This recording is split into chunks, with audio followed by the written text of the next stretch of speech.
we had no experience. We didn't know the dosage, the time before the expedition we should use it. So this is one big misunderstanding. It's always weeks before the expedition, this xenon exposure treatment, never on the mountain, because the UIAA statement still has this wrong. They are suggesting that we are using this on the mountain, which would be absolutely stupid. So we just made a test run with our best guess. 1 week before departure, I visited him in a clinic. I got a xenon treatment for 30 minutes with the amount of xenon that we thought from the existing studies could be beneficial. And then I stepped into the plane, flying to Mendoza and flying into base camp with a helicopter, and then climbing the Polish direct glacier. So that's a very rarely climbed route, direct to the summit of Aconcagua. And I could compare my experience and also my data. We did hematocrit monitoring all the way, and of course also SpO2 and heart rate, but hematocrit was the most important for us all the way. And we could compare this data with other climbs with hypoxic pre-acclimatization, and also with traditional pre-acclimatization, or traditional acclimatization. And we could see that the result with the xenon was so good that we said, okay, there's something. We have to give it a bigger test next year on Everest. Because I was feeling perfectly well on the summit. All the data was perfect. And of course, it's just one person. We couldn't say anything significant with this, but it gave us enough confidence to stay on it.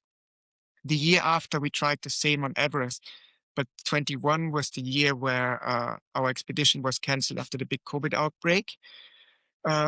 So 22 was the year where we had our first Everest test with the xenon gas, by the way, without another form of acclimatization. So it was only the xenon treatment and no additional hypoxic 10.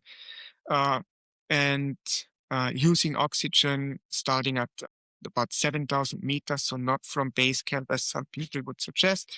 And it went perfectly well again. The whole expedition was 12 days, including the 30 minutes xenon pre-acclimatization. So 22 was a successful test on Everest with the xenon. 23, we did it again with more people because, we just had this idea. We need more experience before we can give this to a client. So all the people that tested the xenon have been guides, camera guys, and people from our staff. 23 was again very successful, and we had more people using it, and we had the same results with all these people. That was very important for us. 24, we did it again just to get more data. Again, the same results. And then we said, okay, now we are at the point where we can try it with the right clients. Not every client, but the right clients. And then it was more or less coincident that the team with Garth Miller approached me. They want to do something special for charity on Everest, and they want to do a very fast ascent. And then we discussed this idea. Maybe with xenon, maybe we can do it in 7 days. And then we together developed this idea of a 7-day round trip expedition from London to Everest and back. And that was what happened, 25.